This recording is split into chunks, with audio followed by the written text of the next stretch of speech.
Shalom, estudiosos de la Torá, y bienvenidos una vez más a su programa de Un Nuevo Despertar Radio, un programa especial para miembros del Club de Patrocinadores. Con ustedes su servidor, Harold Calvo, me acompaña nuestro hermano Miguel Forero y nuestro hermano Etzvi Ben Daniel.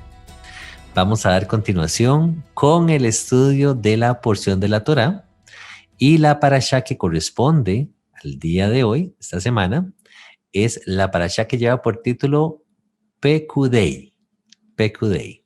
Esta parashá inicia en Éxodo 38, 21 y concluye en Éxodo 40, 38. Casualmente, esta parashá da o viene siendo el final del libro de Éxodo. Así que esperamos, hermanos, sea de bendición para ustedes. En esta parashá se ven varios detalles, varios tecnicismos, llamaría yo. Entre esos está lo que es la dirección de lo que fue la construcción del tabernáculo, ciertas instrucciones, ¿ok? También se comenta o se menciona cómo se llevan a cabo las vestiduras de los sacerdotes, ¿ok? Y también se habla de cómo se construye, ya vemos la obra finalizada del tabernáculo, cómo Moisés levanta ya el tabernáculo en medio del pueblo de Israel. Y también se hace mención acerca de la nube que descendía sobre el tabernáculo. Hermano Miguel, hermano Tzvi, shalom, shalom, bienvenidos. Shalom, querido Harold, Miguel, ¿cómo están? La parashá del día de hoy, solo quería agregar que a veces, dependiendo cómo caiga el año, si se agrega un mes 13 o no, a veces se lee conjuntamente con la parashá previa, que era Vayakel, que pueden visitar también aquí en el portal. Y ya dentro de la parashá de Pekudei, que significa, esta traducción Reina Valera como cuentas, tiene que ver más con una orden, un mandato, ¿okay? Estas órdenes que le fueron comandadas a Moisés para decirle a Betzalel y Ben-Hur que estaban haciendo todas estas obras técnicas, artísticas con el tabernáculo. Y tal vez lo primero que me gustaría resaltar, si me ayudan acá con los números, era poner en perspectiva qué valor tenía el tabernáculo mismo, ¿okay? O qué valor tendría hoy en día, porque se nos da aquí pesos exactos de dinero. O sea, en ese momento eran metales preciosos, como el valor hasta hoy en día. El oro, la plata tienen un valor. De hecho, el dinero que tenemos hoy en día, a pesar de que estemos confundidos y pensamos que tiene un valor, en realidad es papel, sé que no tiene un valor intrínseco. Todo lo que es el sistema financiero, me parece que alguna vez hicimos un programa de eso, está basado en un valor que nosotros le damos, pero podemos darle un valor a un billetito de papel del juego de la vida, si queremos, o Monopoly, sería lo mismo que el dólar hoy en día o el peso en nuestros países no tienen un valor porque no están amparados por un metal precioso. Y estos metales preciosos que tenían un valor, el valor era de acuerdo a su peso. ¿Okay? Se pesaba para saber cuál era el valor. Y se nos dan números aquí, pero si me ayudan, si lo tienen abierto, Miguel, Harold, también pueden ayudarme. Estamos en Éxodo 38, 24. Dice, todo el oro empleado en la obra, en toda la obra del santuario, o sea, el oro de la ofrenda, fue de 29 talentos y 730 ciclos, según el ciclo del santuario. ¿Okay? Y estas son pesos que se puede buscar el equivalente hoy en día a cuánto equivaldría en kilogramos o en libras, como se cuenta aquí en Estados Unidos. Y solo para que tengan una idea, luego también ustedes pueden hacer sus propios cálculos, pero un ciclo, ¿okay? Un ciclo eran 11.5 gramos. Y un talento, tengo números de 34 a 40 kilos. Entonces, ¿cuántos talentos dice? ¿Lo tienes por ahí, Harold, otra vez? Dice 29 talentos y 730 ciclos. Perfecto, entonces vamos a calcular los 29 talentos. Estoy acá con la calculadora haciéndolo en vivo dijimos, 37 kilogramos. Tenemos 1073 kilogramos de oro, más dijiste 730 ciclos por 11 gramos. Vamos a tenemos 80 kilos más los 1070, ponerle 1150. Y cuando vamos a ver el valor del oro hoy en día, está alrededor de $60,000. Imagínate, como un Bitcoin prácticamente, 1150 kilogramos de oro por $60,000. Tenemos, wow, ¿cuántos ceros? 69 millones de dólares actuales, pero en oro. Entonces esto tenía un valor increíble y, bueno, tenía una razón que tenía un valor increíble. Estuvimos hablando de qué consecuente era para el culto de Israel tener este tabernáculo y lo que representaba, de que llevaba la presencia divina.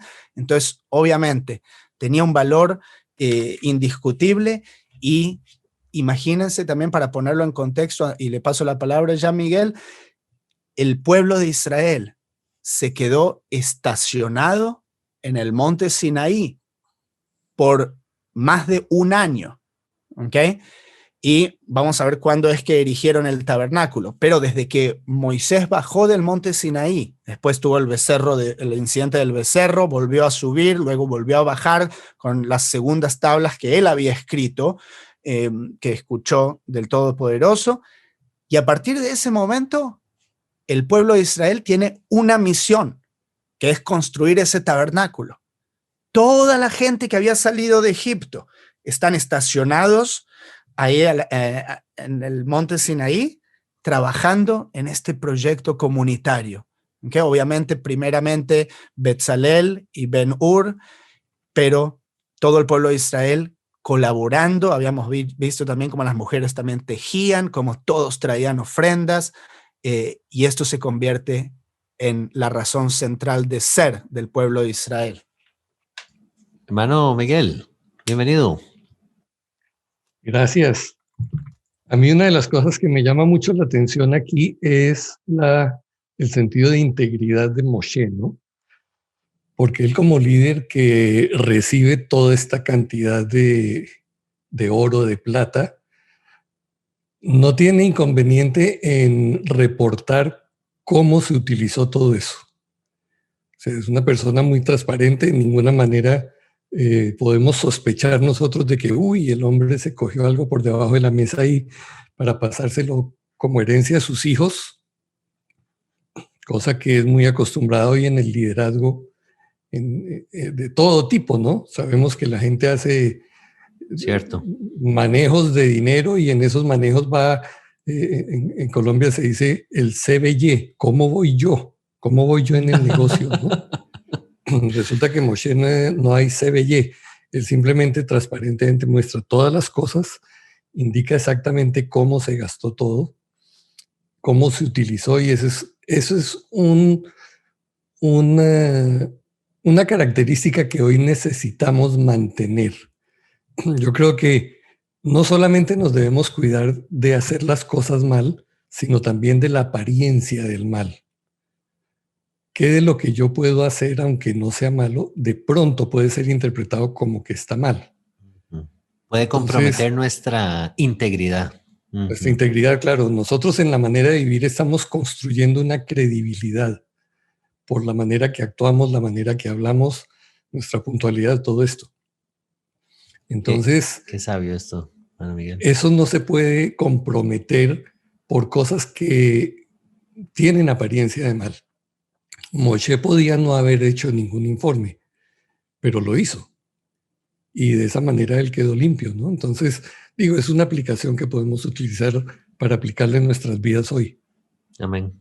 Qué bonito estas palabras, hermano Miguel, porque ahora que lo dice, el cuidado que hay que tener de esa integridad con nuestros hijos, ¿verdad? En el caso mío, con mi hija, ¿cuántas veces he cometido el error de que en cosas tan sencillas, tal vez no en temas de dinero, pero en cosas tan sencillas como entró una llamada telefónica, ¿verdad? Y, ay, dígale que no estoy, dígale que papá no está. Pero ¿cómo? Si papá sí está, sí puede atender el teléfono, entonces nuestros hijos van viendo esa falta de integridad en detallitos pequeños, ¿verdad? Que uno dice, esto no es nada, pero no, tiene todo un punto ahí, hermano Miguel, claro que sí. Y luego, referente a esta observación que nos hacía hermano XP, no lo había pensado, pero vea qué interesante. Ciertamente la Torá nos dice que los hijos de Israel, cuando ellos salen de Egipto, ellos salen con toda esta riqueza, ¿sí? Los egipcios terminan entregando y los israelitas terminan recibiendo todo este oro y todas estas metales preciosos para ellos poder tomar este rumbo en medio del desierto. Pero a lo que voy es que si bien es cierto que la presencia de Jehová descendía propiamente en el lugar santísimo, en el arca y todo esto, ellos estaban llevando un tesoro en medio de ellos mismos, ¿sí? Ellos van caminando por el desierto con este tabernáculo que vale cientos de miles de dólares en aquel entonces, ¿verdad? Al valor de la moneda de ellos o el valor del oro, lo que fuera en ese momento. Que ellos tienen que ir cuidando. Entonces se vuelve algo muy preciado, muy atractivo, de manera que ellos cuando van topándose con otros pueblos, tienen que tener cuidado de que otros pueblos no se vayan a ver tentados de querer atacarlos por querer tomar ese tesoro que van con ellos, sí, solo el arca en sí. Hermano Miguel, adelante. Sí, otro detalle muy importante es lo que dice el verso 42-43 del capítulo 39, ¿no? Según todo lo que Jehová había ordenado a Moshe, así hicieron los hijos de Israel todo el trabajo. Entonces, tenemos aquí un modelo de lo que significa seguir instrucciones. Otra cosa terrible que nos cuesta trabajo, porque todos tendemos a pensar que nosotros sabemos y si alguien nos va a decir qué hacer, no, déjeme que yo sé cómo hacerlo. Bueno, allí hasta los más hábiles tuvieron que humillarse tranquilamente y hacer tal como se les indicó que debían hacer. Entonces sí, sus habilidades que tenían las pusieron al servicio de aquello. Creo que una de las cosas de rescatar en este punto es necesitamos aprender a seguir instrucciones. Y en ese sentido, por ejemplo, si la Torá dice, oye, discipline a su niño cuando todavía hay esperanza, pero el entorno nos dice, no se le debe disciplinar porque hay que dejar la libre expresión de la personalidad, pues usted tiene que tomar una decisión. ¿A quién le va a corregir? ¿A quién le va a seguir? Entonces, siga instrucciones, siga las instrucciones que nuestro Padre nos da, porque definitivamente eso es lo que va a hacer que nosotros tengamos la bendición final de Él. Entonces, no echemos ese ejemplo en saco roto. Muy, muy acertado, hermano Miguel. Al punto, y tal vez me voy a adelantar aquí un poquito, al punto que al final de esta misma parashá vemos cómo no es sino hasta que Moisés y el pueblo de Israel ha cumplido con todas las instrucciones del tabernáculo que entonces desciende la presencia de Jehová. Pero tiene que estar todo en orden, es como un rompecabezas, esto que nos está diciendo el hermano Miguel. Después de que Moshe ya ha completado toda la obra, sí, del tabernáculo y lo levanta, entonces desciende la presencia de Jehová. Antes no vemos eso ocurriendo, ¿verdad? Hay un orden en medio de todas las cosas.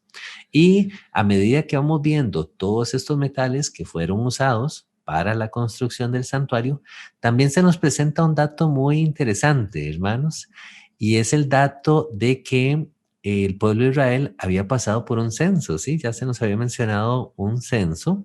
Aquí se nos viene a mencionar nuevamente y podríamos decir que esta es otra confirmación, ¿sí? De que más de 600,000 hombres escucharon la voz del Altísimo dándonos sus mandamientos desde el monte Sinaí. ¿Sí? Entonces en esta parashá también tenemos ese dato que pues me parece bastante interesante acerca del censo. El dato exacto viene siendo en el versículo, eso está en el capítulo 38, versículo 26, dice 603,550 hombres fueron los que pasaron por el censo de edad de 20 años para arriba. O sea, no estamos contando mujeres necesariamente ni niños, ¿verdad? Pero tenemos ese testimonio que más de 600,000 hombres escucharon la voz del Altísimo desde el monte Sinaí. Hermano Tzvi, adelante. Sí, solo quería ubicar aquí a los oyentes, a volver a la secuencia de los eventos y cuando suceden de manera temporal. Sí, en el año mencionaba antes que Moisés había estado en el monte Sinaí y luego había bajado. Tenemos el becerro de oro, él vuelve a subir. Están estos intervalos de 40 días que él está en la montaña 2 veces y mencionaba en uno de los programas pasados cómo, de acuerdo a la tradición judía, y queda bastante bien ubicado, pudo haber sido que cuando Moisés bajó la segunda vez y se ratificó el pacto con la sangre de aquellos toros que fue esparcida sobre el libro del pacto, el llamado libro del pacto y la gente, esto pudo haber sido alrededor o en el día de Yom Kippur. Sí, quedaría muy bien que el pueblo fue perdonado. Recordemos que Moisés había intercedido por esa gente y estamos entonces alrededor del 7º mes y el momento en que el tabernáculo es erigido en el capítulo 40 de Éxodo, versículo 2, dice: en el primer día del mes primero harás levantar el tabernáculo de reunión. Y en el versículo 17 dice: en el primer mes del año segundo. El primer año fue el año que salieron de Egipto. Ellos habían llegado a Sinaí en el tercer mes, recuerden, ¿ok? Dice, en el primer mes del año segundo, el día primero del mes, fue erigido el tabernáculo, ¿ok? Entonces, el primer mes, esto tiene una relevancia especial, obviamente, es como una conmemoración de que salieron de Egipto, llevan un año de libertad y ahora están erigiendo ese tabernáculo. Hacia el final de la parashá, y ahora los quiero llevar a un paralelo de esto, ¿okay? Que aparece en otro lugar en el Tanaj, pero al final de este capítulo y de esta parashá, dice: entonces una nube cubrió el tabernáculo de reunión y la gloria de Jehová llenó el tabernáculo. Moisés no podía entrar al tabernáculo porque la nube estaba sobre él y la gloria lo llenaba. En todas sus jornadas, cuando la nube se alzaba, bueno, esto sabemos, lo de la nube que ellos seguían. Me quiero enfocar en el tabernáculo, ¿ok? Porque hay un paralelo aquí. Recuerden que los hijos de Israel tuvieron este tabernáculo por literalmente cientos de años, ¿ok? Cuando uno lo piensa es increíble, porque ahora yo me pongo a pensar en el contexto. La historia de Estados Unidos desde 1776 no llegó a 250 años, ¿ok? Israel llevó este tabernáculo, entró a la tierra de Israel y pasaron literalmente cientos de años hasta el momento en que se construyó un templo. Y hay una discusión acerca de si estuvo bien Salomón en construir un templo, porque ¿cuándo recibieron una orden de construir un templo? De hecho, recordemos palabras del profeta que dice que no hay una casa que lo pueda contener a él. Incluso el rey David nunca quiso O sea, él no, tal vez sí quiso, pero no pudo construir un templo, pero no sé, es la necesidad del ser humano, o sea, están establecidos en la tierra de Israel, todas las naciones también tienen templos, pero bueno, no me voy a meter en eso. Pero el rey Salomón, luego lo pueden leer todo el episodio en Primera de Reyes, capítulo 8, porque es increíble toda la dedicación y la oración del rey Salomón, pero solo para mostrarles y para comparar y contrastar un poco, y si quieren comentar algo, Miguel, Harold, adelante, me interrumpen.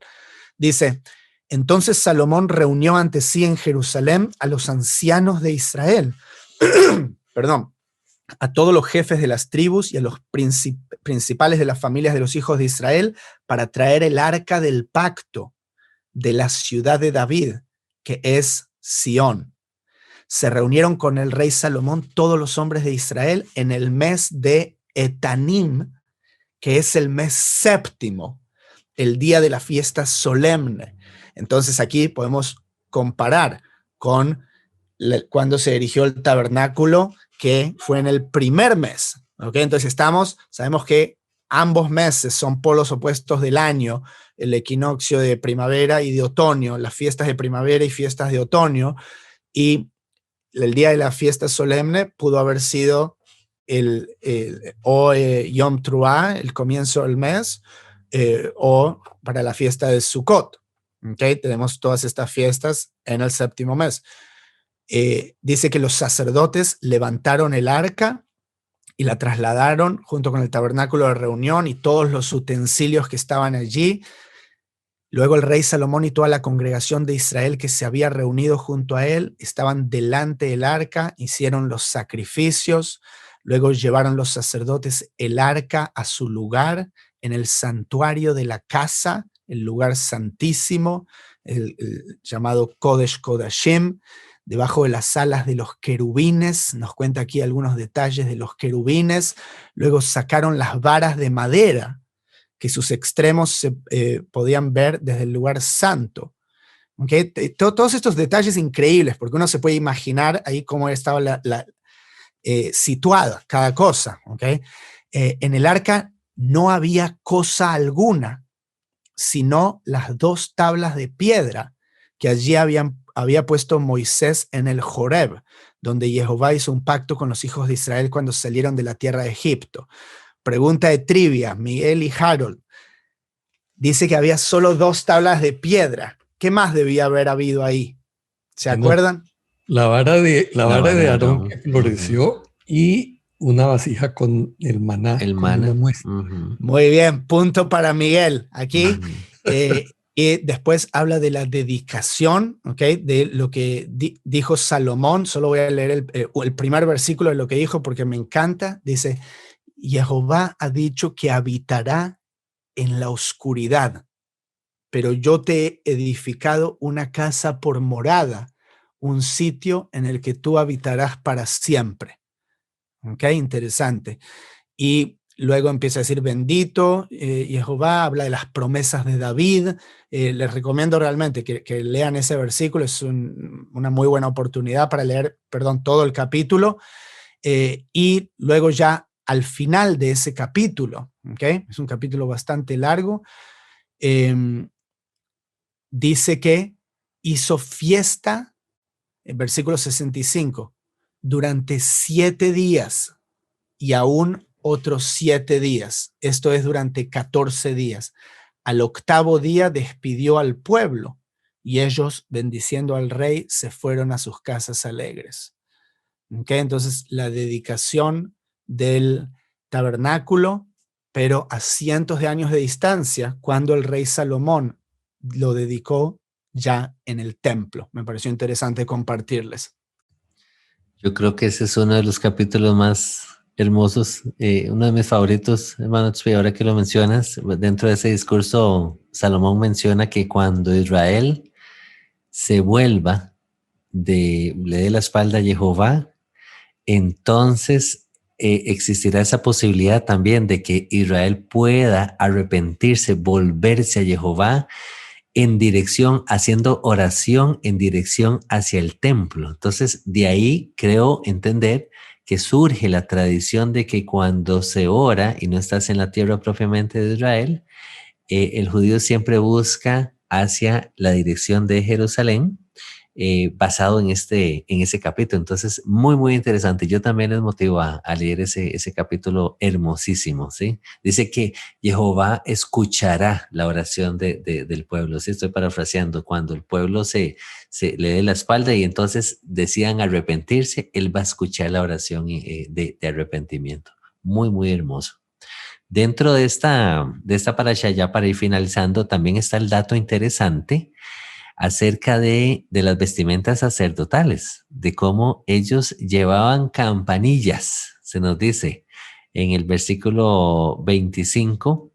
Esto ya es, si no me equivoco, en el capítulo 39, de cómo los sacerdotes llevaban campanillas y allá cuando estábamos pequeñitos nos habían enseñado en la escuela dominical de que, o al menos yo lo había entendido de esta manera, que las campanillas también funcionaban, era un sistema para saber que el sacerdote pues permanecía con vida cuando éste ingresaba al lugar santísimo, ¿sí? Cuando estaba delante de la presencia de Jehová, puesto que las campanitas están sonando, ¿verdad? Si algo ocurría, pues obviamente las campanitas dejaban de sonar y entonces podían sacar al sacerdote, entiendo, como con un tipo de soga o algo así, puesto que nadie podía entrar al lugar santísimo. Entonces me gustó mucho encontrarme este detallito acá en esta parasha. Y cómo también llevaba el sumo sacerdote esta diadema, le llama en español, ¿sí? Donde llevaba grabado santidad a Jehová. Creo que el hermano Espino nos había hecho una mención de esto en otra parasha también. Y bueno, ya el hermano Tzvi mencionó el dato del día primero del primer mes, que es cuando se levantaba cuando Moisés levantó el tabernáculo por orden de Jehová. Y se nos vuelve a reafirmar también el sacerdocio en Aarón propiamente y en su casa, ¿sí? Como un hijo de Aarón iba a seguir siendo el sumo sacerdote, se nos dice por sus generaciones, o sea, eso no iba ni va a cambiar nunca, ¿sí? Eso es un decreto divino, el sacerdocio propiamente de Aarón. Hermano Miguel, adelante, por favor. Sí, un último detalle, y es que es tan bonito ver cómo en esa primera levantada o construcción del tabernáculo, las cosas se hicieron de adentro hacia afuera, ¿no? O sea, primero se hizo la parte de adentro, se fueron colocando todas las cosas que debían estar allí, y yo presumo que mucha gente tuvo la oportunidad de ver, quizás no todas las cosas al detalle, pero sí de mirar cómo estaba quedando todo lo que se estaba haciendo. Lo último que se pone es la cortina del atrio, y a partir de allí ya la gente común no va a tener acceso a esa parte interior, sino solamente los levitas y los sacerdotes a la parte más interior. Entonces, yo veo en esto como una figura también de la importancia de construir nuestras vidas de adentro hacia afuera, porque en la cultura se nos enseña lo contrario, la apariencia es lo más importante, la apariencia de afuera, la externa, pero aún en la manera como se hace el tabernáculo vemos que lo más importante es lo de más adentro, es lo que tiene más valor, es lo que no se ve. Los pueblos probablemente veían cuando venían de visitas, si era que llegaban allí, veían una tienda rodeada por unas cortinas y no más. Pero lo más valioso, lo que era de oro y lo que era más significativo estaba oculto. Entonces, las vidas nuestras debieran ser así. Lo más importante, lo más trascendente debiera ser lo que está dentro y no lo que pueden ver simplemente con los ojos de la carne y los de afuera. Recuerde que Jehová dice eso, ¿no? El hombre mira lo que tiene delante de los ojos, pero Jehová mira el corazón, mira lo que está dentro. Entonces, es simplemente una motivación para ayudarle, para que nosotros busquemos construir desde adentro nuestras vidas y enseñemos a nuestros hijos eso mismo, ¿no? Construir valores que luego van a aflorar, a salir y les van a hacer realmente personas significativas que van a cambiar el entorno donde ellos están, ¿no? Amén. Qué linda reflexión, hermano Miguel, y qué bonita manera para cerrar este estudio, esta reflexión de esta parashá de esta semana. Me hizo recordar, creo que es el proverbio que dice, sobre toda cosa guardada, guarda tu corazón porque de él mana la vida, ¿sí? Y qué bonito como desde adentro estaba esa presencia de Jehová en medio de todo ese tesoro, de toda esa riqueza, ¿verdad? Entonces, lo atesoro también para mi vida, hermano Miguel. Muchas gracias. De la misma manera para nuestro hermano Tzvi, muchísimas gracias. Y hermanos, esperamos haya sido de bendición para sus vidas. Estamos concluyendo el día de hoy la parashá Pekudei, nuevamente Éxodo 38:21 a Éxodo 40:38. Nos vemos hasta la próxima. Shalom, shalom.